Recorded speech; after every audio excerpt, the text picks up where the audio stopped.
Major league cricket 2025ஓட 8வது போட்டி Washington Freedom Los Angeles Knight Riders கடையில் நடக்க போது அதோட ஃபேண்டசி ப்ரிவ்யூ பார்க்க போகிறோம். டெமசி கிரிக்கெட் 11 அப்படின்னு சர்ச் பண்ணி டெலகிராமில் ஜாயின் பண்ணிக்கோங்க. குழப்பம் இருந்ததுன்னா டாப் கமெண்ட் லிங்க் இருக்குது, கிளிக் பண்ணி ஜாயின் பண்ணிக்கோங்க.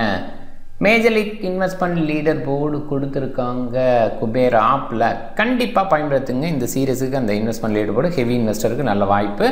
அண்ட் டியோ ஆப்பில் ஸ்பெஷல் திங்ஸ் நிறைய இருக்குது. அதில் குறிப்பாக டியோ ப்ரோ கான்செப்ட் இருக்குது. டியோவில் சிங்கிள் பிளேயர் பிக் பண்ணுறது மூலமாக ஏர்னிங்ஸ் ஏற்படுத்திக்கலாம். நல்ல கிரிக்கெட் பார்க்குறீங்க, நிறைய விஷயங்கள் அதில் தெரியுது. பர்டிகுலர் அந்த பிளேயர் பெஸ்ட்டாக பண்ணுவாங்கன்னு நீங்கள் யோசிச்சிங்கன்னா அங்கே இருக்க லிஸ்ட்டில் இருக்க பிளேயரில் பெஸ்ட் பிளேயரை பிக் பண்ணி நீங்கள் ஏர்னிங்ஸ் ஏற்படுத்த முடியும். ஒரு டீம் க்ரியேட் பண்ணணும் அந்த ஒரு விஷயமும் இருக்குது. இருந்தால் கூட சிம்பிளாக வச்சுக்கணும் கேம் அப்படின்னா அந்த டியோ இருக்குது. அது இல்லாமல் 2 பிளேயர் பிக் பண்ணணும் கம்பைண்டாக. ஒரு செட் ஆஃப் பிளேயர்ஸ் இருப்பாங்க, இன்னொரு செட் ஆஃப் பிளேயர்ஸ் இருப்பாங்க. ரெண்டுலேயுமே ஒரு பிளேயரை பிக் பண்ணி நீங்கள் ரிசல்ட் எடுக்கணுன்னாலும் அதுக்குமே வாய்ப்பை கொடுக்குறாங்க.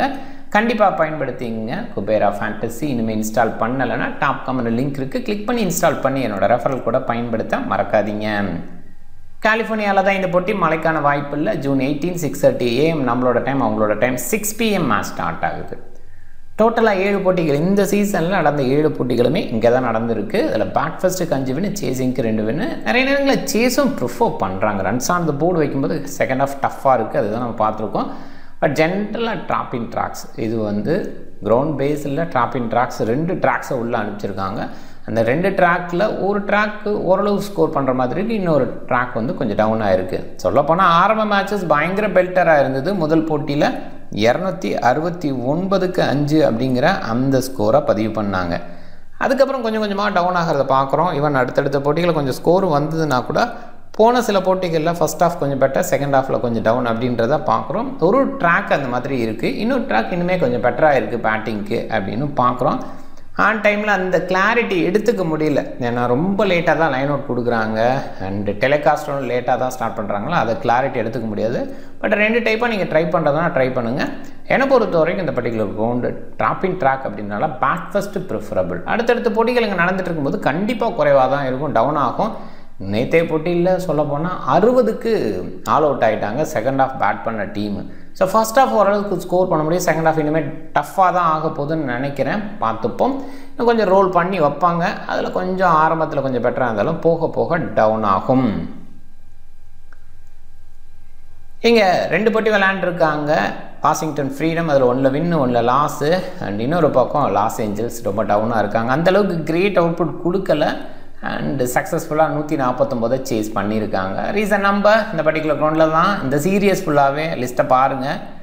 And team 1 Washington Freedom Owen, Rachin Ravindra, Andries Gous, Glenn Maxwell, Phillips, Jack Edwards, Mukhtar Ahmed, Obus Pienaar, Ian Holland, Abhishek Paradkar and Netravalkar. போன போட்டியில் பராட்கர் உள்ளே வந்தார். கடைசி நிமிஷத்தில் பென்சியர்ஸுக்கு சின்ன இன்ஜுரி கன்சர்ன் இருந்ததுனால அதில் ட்ரீம் 11 மாற்றக்கூட இல்லை. ஏன்னா இருக்கார் அப்படின்ற மாதிரி ஸ்டார்ட் பண்ணிட்டாங்க. எப்பயுமே இந்த பேக்கப் ஆப்ஷன் எப்போ பண்ணுறாங்க அப்படின்னா அந்த ஸ்டார்ட்டில் கிளாரிட்டி இருந்தால் மட்டும் பேக்கப் ஆப்ஷன் எடுத்துக்கிறாங்க. இல்லை அப்படின்னு சொன்னால் விட்டுறாங்க. பட் லைனப் மிஸ்டேக்காக இருந்ததுனால அதை அப்படியே கண்டினியூ பண்ணுறாங்க. அதுக்கு போன போட்டி உதாரணம் மைண்ட் பண்ணிக்கோங்க. பராட்கர் டீசெண்டான போல. ஓவன், ரச்சின் ரவீந்திரா நல்ல பேட்டிங் ஸ்டார்ட் கொடுக்குறாங்க. அதில் பவுலிங் பேஸில் ஓவன் முழுமையாக வீசுகிறார். அது கொஞ்சம் பார்க்குறோம். ஏன்னா பிபிஎல்ல அந்த ஒரு விஷயம் அவ்வளோவா இல்லை. ஓப்பன் பண்ண வச்சதுனால அவருக்கு பவுலிங் கொடுக்கல. இந்த இடத்துல நிறைய ஆல்ரவுண்டர்ஸ் இருக்காங்க. அதில் ஓவனுக்கு பவுலிங் கிடைக்காதுன்னு யோசிக்கும் போது முழு கோட்டாக கொடுக்குறாங்க. அதை மைண்ட் பண்ணுங்கள். ரவீந்திரா பாசிபிளாக இன்றைக்கி கொஞ்சம் ஓவர் ஸ்பேஸ்லாம் நிறைய ரைட் ஹேண்டர்ஸ் இருக்காங்க, அந்த பேஸில் யோசிக்கலாம். ஆண்டர்ஸ் கஸ்ஸு இந்த இடத்துல இறக்குவாங்களா இல்லை லேட்டாக இறக்குவாங்களா? முதல் போட்டியில் லேட்டாக இருக்குன்னா ஜாக் எட்வர்ட்ஸ் மேலே வந்தார். போன போட்டியில் ஜாக் எட்வர்ட்ஸை கீழே தள்ளிட்டு ஆண்டர்ஸ் கஸ்ஸை மேலே அனுப்புனாங்க. கேப்டன் யார் பாருங்கள், மேக்ஸ்வெல் கேப்டனாக இருந்தால் இதை ரொம்ப சாதாரணமாக நம்ம எதிர்பார்க்கலாம். மேக்ஸ் பண்ணுற விஷயம் நமக்கு கண்டிப்பாக அண்டர்ஸ்டாண்ட் பண்ணிக்கிற மாதிரி இருக்காது. 2 டீமுமே கொஞ்சம் குழப்பமான டீமாக தான் இருக்காங்க. இன்றைக்கி போட்டி பொறுத்த வரைக்கும் கொஞ்சம் பார்த்து தான் கலந்துக்கணும். ஸ்மால் லீக் கலந்துக்கிறது கொஞ்சம் ரிஸ்க்கான ஒரு விஷயம் மேக்ஸி கேப்டன் பண்ணுற இடத்துல. ஏன்னா பவுலிங் பேஸில் போன போட்டியில் நிறைய எதிர்பார்ப்பு மேக்ஸ்வெல் மேலே இருந்துச்சு. லெஃப்ட் ஹேண்டர்ஸ்க்கு எகென்ஸ்டாக பவுல் பண்ணுவார், நிறைய லெஃப்ட் ஹேண்டர்ஸ் இருக்காங்கன்னு சடனாக பார்த்தா அவர் பவுலே பண்ணலை. ஸோ இந்த மாதிரி விஷயங்கள் இருக்குது. ஸோ அதனால் பிளைண்டாக மேக்ஸ் மட்டும் நம்பவே முடியாது. அவர் போகிறது வேறு மாதிரி இருக்கும். ஸோ அதை கொஞ்சம் மைண்ட் பண்ணிக்கோங்க. பிலிப்ஸுக்கு சில ஓவர்ஸ் கொடுக்கலாம். முதல் போட்டியில் ஒரு ஓவர் கொடுத்தாரு. ஜாக் எட்வர்ட்ஸு சூப்பராக பவுல் பண்ணுறாரு. அண்ட் பேட்டிங் பேஸில் ப்ரொமோட் பண்ணால் இன்னுமே பெட்டர் அவுட்புட் கொடுக்க முடியும். அந்த ரிசல்ட்டை ஷோ பண்ணியிருக்காரு. And 4 over quota end over வீசுறாரு அப்படின்ற அந்த இடத்துல ஓகே. இவங்க கொஞ்சம் ரிசோர்ஸை பெட்டராக யூஸ் பண்ணுறாங்க. மேக்ஸி வந்து எப்படி பண்ணுறாரு அப்படிங்கிறத விட பெட்டராக ரிசோர்ஸை யூஸ் பண்ணணும்னு நினச்சாங்க. முதல் போட்டியில் முக்தர், பஸ்வாயினர், ஏன் ஹாலண்டு இந்த மாதிரி அதே நேரத்தில் ஆண்ட்ரஸ் கஸ் இவங்களெல்லாம் அவ்வளோவா பயன்படுத்தாமல் இருந்தார். பாசிபிளாக ஸ்கோர் கம்மியாக இருந்ததுனால ஆண்ட்ரஸ் கஸ்ஸை மேலே அனுப்பியிருக்கலாம் அப்படியும் யோசிக்கப்படுது. அண்ட் யூஎஸ்ஏ பிளேயரை பெருசாக யோசிக்காமல் இவங்க என்ன பண்ணுறாங்க, மோஸ்ட் ப்ராபப்ளி இன்டர்நேஷ்னல் பிளேயர்ஸை பேஸ் பண்ணி அவங்களுக்கு பவுலிங் கொடுக்கறது, பேட்டிங் டாப் ஆர்டர் அனுப்புறது அப்படிங்கிறது ரொம்ப ஈஸியாக ஸ்டிக் பண்ணிக்கிறாங்க வாஷிங்டன் ஃப்ரீடம். அதுதான் முதல் போட்டியில் நடந்தது. பட் அவ்வளோவா சக்ஸஸ் கிடைக்கல அப்படிங்கிறது இன்னொரு பாயிண்ட்டு. எலியா, ஓவன் அண்ட் ரவீந்திரா நல்லா ஸ்டார்ட் கொடுத்தா கூட அதுக்கப்புறம் கொஞ்சம் பெரிய ஸ்கோருங்கிறனால ஒன்றுமே பண்ண முடியலன்ற ஒரு நிலைமை வந்தது. எனிவே பார்க்கலாம். ஓரளவுக்கு டீசெண்டான யூஎஸ்ஏ பிளேயர். போன போட்டியில் ஹாலந்து வேறு லெவலில் பவுல் பண்ணார், அதுவும் இருக்குது. அபிஷேக் பரட்கர் இவருமே டீசென்ட் பவுலிங் கொடுத்தாரு. நெட்ரவல்கரோட பவுலிங் டீசெண்டாக இருக்கும். பட் இந்த சீசனில் இன்னும் அந்தளவுக்கு பெருசாக பண்ணலை. அண்ட் பேட்டிங்கை பார்ப்போம். பேட்டிங் நம்ம இந்த சீசனில் தான் ஓவன் இந்த சீரியஸில் இருக்கார். 2 போட்டியில் ஒரு நல்ல ஸ்டார்ட் கொடுத்தாரு, பெருசாக கன்வெர்ட் பண்ணல. ரச்சினோட அந்த ஸ்டார்ட்டு சூப்பராக இருக்குது. போன சீசனில் அவ்வளோ கிரேட்டாக இல்லாட்டி இந்த சீசனில் 40+ல் 2 ஸ்கோருமே வந்திருக்கு. ஆண்ட்ரஸ் கஸ்ஸு ஓகே, ஆனால் ரீசெண்டாக அவ்வளோ கிரேட்டாக இல்லை. நம்பரை பாருங்கள். கிளென் மேக்ஸ்வெல்லோட நம்பர் இந்த சீசனில் போன போட்டியில் சூப்பராக இருந்தது. பிலிப்ஸு அவ்வளோ கிரேட் ஸ்டார்ட் இல்லை. போன சீசனில் நல்லா இருந்தது, டீசெண்டாக. அதுலேயுமே ஒரு டக் இருந்தது, 3-0 அப்படின்ற ஒரு விஷயம். ஜாக் எட்வர்ட்ஸு வந்தால் நல்லாயிருக்கும். பட் மேலே அனுப்புகிறாங்களா கீழே அனுப்புகிறாங்களா அந்த கேள்வி இருக்குது. முதல் போட்டியில் 7 பாலில் 21 குயிக்காக ஆடினார் அப்படின்றது இருக்குது. அது கொஞ்சம் ப்ரெஷர் கேம் அப்படின்ற விஷயத்தை மைண்ட் பண்ணிக்கோங்க. முக்தரோட பேட்டிங்கை பார்க்கலாம். அவரும் ஓரளவுக்கு டீசெண்டாக பண்ண முடியும். பட் ஆர்டர் பேஸில் வந்து ரொம்ப லேட்டாக அனுப்புவாங்களோன்னு தோணுது. அந்தளவுக்கு தான் பேட்டிங் டெப்த் இருக்குன்னு நல்லா யோசிக்கணும். அண்டு பஸ்வாயினர் பேட்டிங் எபிலிட்டி இருக்குது. இவருமே மேலே அனுப்புகிறா கொஞ்சம் பெட்டராக பண்ணலாம். பட் கண்டிப்பாக மேலே அனுப்ப மாட்டாங்க, அதை மைண்ட் பண்ணிக்கோங்க. ஏன் ஹாலந்தும் டீசெண்டான பேட்டிங் எபிலிட்டி இருக்கிற பிளேயர். பவுலிங் பேஸில் நிறைய ஆல்ரவுண்டர்ஸ் இருக்காங்க. நிச் ஓவன் ரீசெண்டாக நல்ல பவுலிங். போன போட்டியில் 4 ஓவர் வீசினார். அதுக்கு முதல் போட்டியில் 3 ஓவர் வீசினார். ரச்சின் ரவீந்திரா போன போட்டியில் பவுல் பண்ணலாம். அதுக்கு முதல் போட்டியில் 2 ஓவர் போட்டு 36 பெரிய ஸ்கோர் போஸ்ட் பண்ண அந்த இடத்துல பண்ணார். அண்ட் விக்கெட் டேக்கிங் பேஸில் சில நேரங்களில் இருக்கார், அதை கொஞ்சம் மைண்ட் பண்ணிக்கோங்க. லாஸ் ஏஞ்சல் ரைடர்ஸுக்கு எகென்ஸ்டாக போன சீசனில் 2 ஓவர் போட்டு 1 விக்கெட் எடுத்திருந்தார். 7 ரன் மட்டுமே விட்டு கொடுத்து. கிளென் மேக்ஸ்வெல் இங்கே நைட் ரைடர்ஸ் எகென்ஸ்டாக போன சீசனில் 3 விக்கெட்ஸ் எடுத்திருக்காரு. ஸோ மேபி அதை கொஞ்சம் மைண்ட் பண்ணிவிட்டு இன்றைக்கி ஓவர் கொடுக்க வீசலாம். அண்ட் ரீசெண்டாக அவரோட நம்பர் ரொம்பவே சூப்பராக இருக்குது. அதில் போன சீசனில் பயங்கரமாக விக்கெட் டேக்கிங் பேஸில் இருந்தார். அதுதான் கொஞ்சம் பாசிட்டிவாக பார்க்கணும். பிலிப்ஸோட பவுலிங் சில நேரங்களில் இருக்குது பாருங்கள். 2 போட்டியிலே ஒரு ஓவர், ஒரு ஓவரில் ஒரு மேட்ச்சில் 20, இன்னொரு மேட்ச்சில் 15 அப்படின்ற மாதிரி ரன்ஸை தான் கொடுத்துருக்காரு. ஜாக் எட்வர்ட்ஸோட பவுலிங் ரொம்பவே சூப்பராக இருக்குது. ஹை ஸ்கோரிங் இருக்கும்போதும் கண்ட்ரோலாக இருந்தார், அதை பாருங்கள். ஏன் ஹாலண்ட் போன போட்டியில் பென்சியர்ஸ் இல்லாதனால ஹாலண்டுக்கு ஓவர் அதிகமாக போயிடுச்சு. அதுக்கு முதல் போட்டியில் 2 ஓவர் போட்டு 30 ரன் கொடுத்துட்டார். ஸோ அது பார்க்குறோம். அண்ட் பென்சியர்ஸ் இல்லாத இடத்த யூஸும் பண்ணிக்கிட்டார். பராட்டோட பவுலிங் போன போட்டியில் லாஸ்ட் மினிட் சேஞ்சு. நெட்ரவல்கர் ஓரளவுக்கு டீசெண்டாக இருந்திருக்கார், கண்ட்ரோல் இருந்திருக்கு. ஒரு போட்டி முதல் போட்டியில் கொஞ்சம் ஹை ஸ்கோரிங், ஸோ அதனால தான் அந்த பெரிய ஸ்கோர் இருந்தது. அண்ட் லாஸ் ஏஞ்சல்ஸ்க்கு எகென்ஸ்டாக போன சீசனில் ஒரு 4 விக்கெட் ஹால் எடுத்திருக்கார், அதை கொஞ்சம் பாருங்கள். லாஸ் ஏஞ்சல்ஸ் நைட் ரைடர்ஸு இந்த டீமில் கான்ட்ராய் கொஞ்சம் ப்ராக்டிஸ் பண்ணிகிட்ருக்கார். அவருக்கான வாய்ப்பு இருக்குமா, சில சேஞ்சஸ் எதுவும் கொண்டு வர முயற்சி பண்ணுவாங்களா, அதை பார்க்கணும். அண்ட் இப்போ இருக்கிற டீம் ஓரளவுக்கு டீசென்ட் டீம். ஏன்னா யூஎஸ்ஏ பிளேயரை பெருசாக மாற்றி உள்ளே கொண்டு வர முடியாது. ஓவர்சீஸ் பிளேயரை கொஞ்சங் மாற்றுற மாதிரி இருக்கும். ஆண்ட்ரூ ஃப்ளெச்சர் டாப் ஆர்டரில், ஹேல்ஸ் டாப் ஆர்டரில் மோஸ்ட்லி அவங்க சைடும் கை வைக்க மாட்டாங்க. ஆண்ட்ரூ ரசல், சுனில் நரேன், அலிகான் அலிகான் கூட யூஎஸ்ஏ கான்செப்டில் வருவார், தன்வீர் சங்கா. ஸோ இவங்க சைடு யோசிக்கணும். மோஸ்ட்லி அப்படியே கண்டினியூ பண்ணுறதுக்கான வாய்ப்பு தான் இருக்குது. மேபி ஒரு யூஎஸ்ஏ பிளேயர் ஆஃப் பண்ணிவிட்டு கொண்டு போகலாம். அது என்ன மாதிரி இருக்கும் அப்படின்னு பார்க்கணும். ரோமான் பாலுக்கு வாய்ப்பு இருக்கா, சர்ஃபேன் ரூதர்ஃபோர்டு இவங்களெல்லாம் எந்த மாதிரி அவங்களோட அவைலபிலிட்டி இருக்குது, இந்த மாதிரி கேள்விலாம் இருக்குது, பார்த்துக்கலாம். ஆண்ட்ரூ ஃப்ளெச்சர் ரீசெண்டாக போன போட்டியில் தான் அவ்வளோ பெருசாக சக்ஸஸ் இல்லை. அலெக்ஸ் சேல்ஸு போன போட்டியில் ஒரு ஸ்டார்ட் கிடச்சிது, பார்க்கணும். உமன் சந்த் ரீசெண்டாக முதல் போட்டியில் ஒரு 53 நல்லா பண்ணார். போன போட்டியில் ஓரளவுக்கு ஸ்டெபிலிட்டி கொடுத்து எடுத்துகிட்டு போக பார்த்தார். அந்த பிகினிங்ஸ் ஒரு சில நேரங்களில் வருது, அந்த எபிலிட்டி இருக்குது. ஏன்னா நமக்கு தெரியும் இந்தியாவுக்கு அண்டர் 19ல் பயங்கர சக்ஸஸ்ஃபுல் பிளேயராக கேப்டனாக இருந்திருக்காரு. நிதிஷ்குமார் ரீசெண்டாக அவ்வளோ சக்ஸஸ் இல்லை.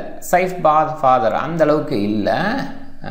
மாத்யூ ட்ரம்ப் பேட்டிங் எபிலிட்டி டெஃபினட்டாக இருக்குது. பவுலிங் பேஸ்லேயும் சின்ன கன்சிடரேஷன் வைக்கணும். ஆண்ட்ரே ரசல் ரீசெண்டாக சொதப்பிக்கிட்டு இருக்காரு, அதை நம்ம பார்க்குறோம். போன சீசனில் ஓகே பேக் ஹேண்டில் கொஞ்சம் ஃபினிஷ் பண்ணியிருக்காரு.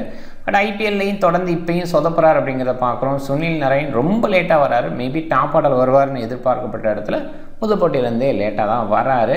அண்டு ஷார்லி வான் ஸ்கால்விக்கு சூப்பரான பவுலிங் கொடுத்தாரு. அண்ட் பவுலிங் எபிலிட்டி, பேட்டிங்கில் டீசென்ட் எபிலிட்டி இருக்குது. இந்த பேட்டிங் டெப்த்து ஸ்கால்விக் வரைக்கும் இருக்குது அப்படிங்கிறத மைண்ட் பண்ணிக்கோங்க. சைஃப் ஃபாதர் சில நேரங்களில் பவுல் பண்ணலாம். இந்த சீசனில் ஒரு ஓவர் மட்டும் தான் போட்டிருக்காரு.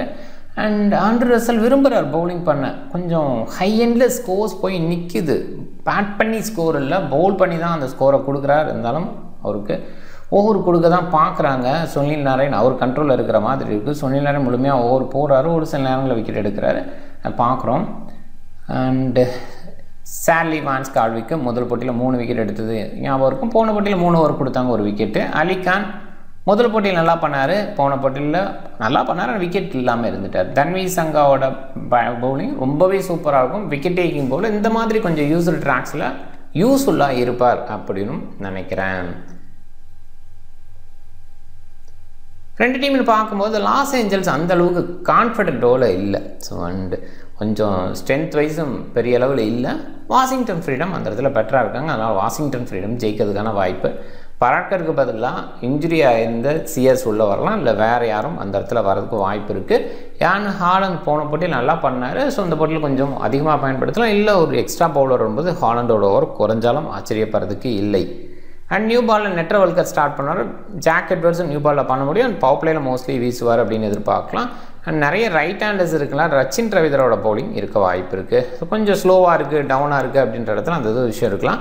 பட் நிறைய middle order batters, USA batters நிறைய இந்தியன் அந்த மாதிரி லெவலில் இருக்கிறதுனால ஸோ கண்டிப்பாக வந்து ஒரு ஸ்பின்னர் எடுத்துகிட்டு வர்றதுக்கு பேசர் கொண்டு வந்துடலாம். ஏன் ஹாலண்டு, மிச்ச ஓவன் இந்த மாதிரி பவுலர் சைடே போகலான்னு யோசிச்சா போகிறதுக்கான வாய்ப்பு தான் அதிகம்னு நினைக்கிறேன். லாஸ் ஏஞ்சல்ஸை பொறுத்த வரைக்கும் நியூ பாலில் அலிகான் வித் ஸ்கால்விக் அப்படின்னு ஸ்டார்ட் பண்ண வாய்ப்பு. பாசிபிளாக ரசல் பேக்கனில் ஜாயின் பண்ணிப்பார். அதில் சுனில் நரைன், தன்வி சங்கா ஆஃப்டர் பவர் பிளே பார்க்கலாம். சில நேரங்களில் லெஃப்ட் ஹேண்டரை டார்கெட் பண்ணி பவர் பிளேலேயே கூட ரச்சின் ரவீந்திரா தொடர மாதிரி இருந்தால் சுனில் நரைனோட ஒரு ஓவர் இருக்கிறதுக்கான வாய்ப்பு இருக்குது. பவுலிங் ஆப்ஷன்ஸ் ஹெவியாக தான் இருக்குது வாஷிங்டன் ஃப்ரீடம் பொறுத்த வரைக்கும். பட் ஸ்டில் எப்படி கிளென் மேக்ஸ்வெல் போன போட்டியில் வீஸ்லேயே அதே மாதிரி கண்டினியூ கூட பண்ணலாம். பட் இங்கே வந்து டெஃபினட்டாக நான் மேக்ஸ்வெல்லை டெஃபைன் பண்ணவே விரும்பலை. ஏன்னா அவர் என்ன பண்ணுவார்னு அவருக்கே தெரியாது first. So Edwards and Netravalkar full quota and Edwards Netravalkar தான் மோஸ்ட்லி எண்ட் ஓவரும் வீசுவாங்க. இந்த சைடு சைஃப் ஃபாதருக்கான ஓவர் வாய்ப்பு குறைவு. மற்றபடி இவங்க 5 ஓவர் ஸ்டிக் பண்ணுறதுக்கான 4 ஓவர் ஸ்டிக் பண்ணுறதுக்கான வாய்ப்பு இந்த 5 பவுலர்ஸை வச்சு. அண்ட் ஷார்லி வான் ஸ்கால்விக் மட்டும் கொஞ்சம் ஓவர் எதுவும் குறைஞ்சா அந்த இடத்துல சைஃப் ஃபாதர் வீசலாம். ஸோ இதில் ஆண்ட்ரே ரசல், அலி கான் தான் ஸ்லாகில் வீசுவாங்க.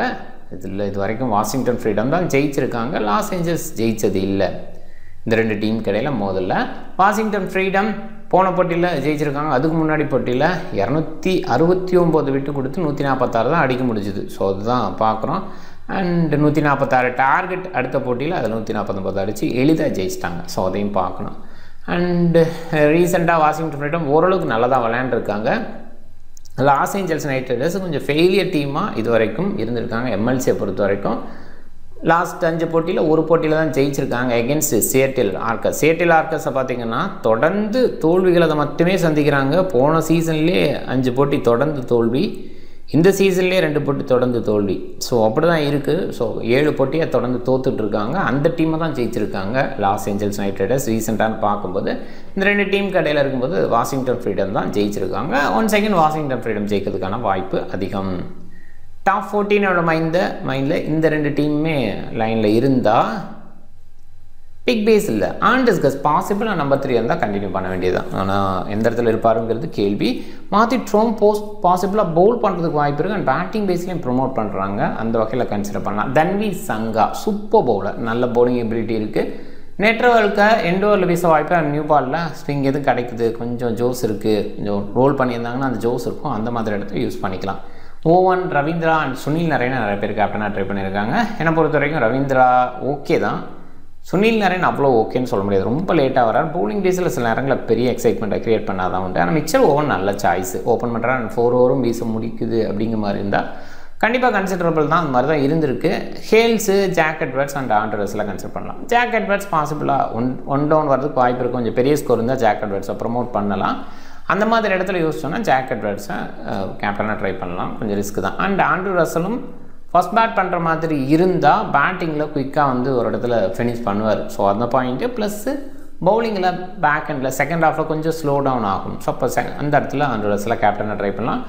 ஹேல்ஸு டீசெண்டான பேட்டிங் சாய்ஸ். அது ஓப்பனர் கொஞ்சம் பெட்டராக விளாடலாம். யூஸ்டு ட்ராக்கு அதே நேரத்தில் ட்ராப்பிங் ட்ராக்குங்கும் போது கொஞ்சம் இன்னும் வரும்.